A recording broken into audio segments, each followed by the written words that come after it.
నిత్య కళ్యాణం పచ్చతోరణంగా విరాజిల్లుతున్న మురమళ్ళ శ్రీ వీరేశ్వర స్వామి దేవస్థానం ఆదాయం 110 రోజులకు 15 లక్షల పైన ఆదాయం సమకూరినట్లు సహాయ కమిషనర్ మరియు కార్యనిర్వహణాధికారి మాచిరాజు లక్ష్మీనారాయణ తెలిపారు.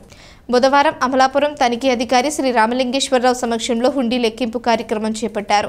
ఈ సందర్భంగా మాట్లాడుతూ 110 రోజులకు గాను ప్రధాన ఆలయ హుండీ ద్వారా 8,75,849 నిత్య కళ్యాణం కట్న కానుకలు 6,04,933 అన్నదాన హుండీ 93,061 రూపాయలు మొత్తం 15,73,843 సమకూరినట్లు తెలిపారు.